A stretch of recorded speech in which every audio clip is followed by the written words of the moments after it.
नमस्कार प्रिय विद्यार्थियों। हमने अभी नाटक पूरा किया है पापा खो गए, जो कि बहुत ही रुचिकर नाटक रहा था। अब इसके प्रश्नों पर चर्चा करते हुए इनके उत्तर आप साथ के साथ समझते चलें और अपने पीरियोडिक टेस्ट की तैयारी भी करें, क्योंकि इनमें से महत्वपूर्ण प्रश्न आपकी परीक्षा में ज़रूर आएंगे। चलिए, सबसे पहला प्रश्न है, नाटक में आपको सबसे बुद्धिमान पात्र कौन लगा और क्यों? उत्तर कुछ इस प्रकार हो सकता है। नाटक में सबसे बुद्धिमान पात्र मुझे कौवा लगा, क्योंकि उसने ही लड़की के पापा को खोजने का उपाय बताया। उसी की योजना के कारण लेटर बॉक्स संदेश लिख पाता है। प्रश्न संख्या 2, पेड़ और खंबे में दोस्ती कैसे हुई? उत्तर कुछ इस प्रकार हो सकता है। एक बार जोरों की आंधी आने के कारण खंभा पेड़ के ऊपर गिर जाता है। उस समय पेड़ उसे संभाल लेता है और इस प्रयास में वो जख्मी भी हो जाता है। इस घटना से खंबे में जो गुरूर होता है वो खत्म हो जाता है और अंत में दोनों की दोस्ती हो जाती है।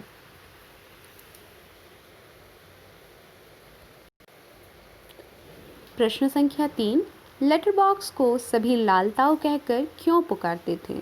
बहुत साधारण सा प्रश्न है, इसका उत्तर आप स्वयं लिख लेंगे, लेकिन आपकी सहायता के लिए उत्तर कुछ इस प्रकार हो सकता है।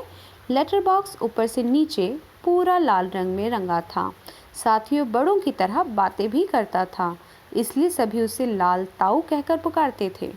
प्रश्न संख्या 4, लाल ताऊ किस प्रकार बाकी पात्रों से भिन्न है? भिन्न यानी अलग। उत्तर कुछ इस प्रकार हो सकता है। लाल ताऊ को पढ़ना लिखना आता है, इसलिए वो नाटक के अन्य पात्रों से भिन्न है। उसे दोहे भजन भी गाना आता है।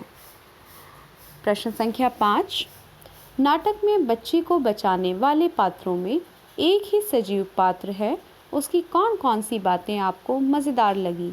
लिखिए उत्तर कुछ इस प्रकार हो सकता है। वैसे ये उत्तर आप अपने आधार पर, अपनी समझ के आधार पर भी लिख सकते हैं, जो बातें आपको सबसे ज़्यादा मज़ेदार लगी हों। आपकी सहायता के लिए कुछ ड्राफ्ट इस प्रकार हो सकता है।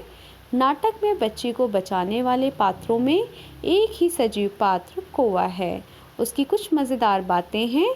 ताऊ, एक जगह बैठकर ये कैसे जान सकोगे? उसके लिए तो मेरी तरह रोज़ चारों दिशाओं में गश्त लगानी पड़ेगी, तब जान पाओगे ये सब। वह दुष्ट कौन है? पहले उसे नज़र तो आने दीजिए।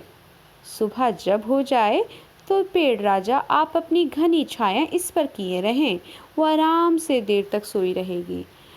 विद्यार्थियों, हमने अभी तक 5 प्रश्नों की चर्चा कर ली है।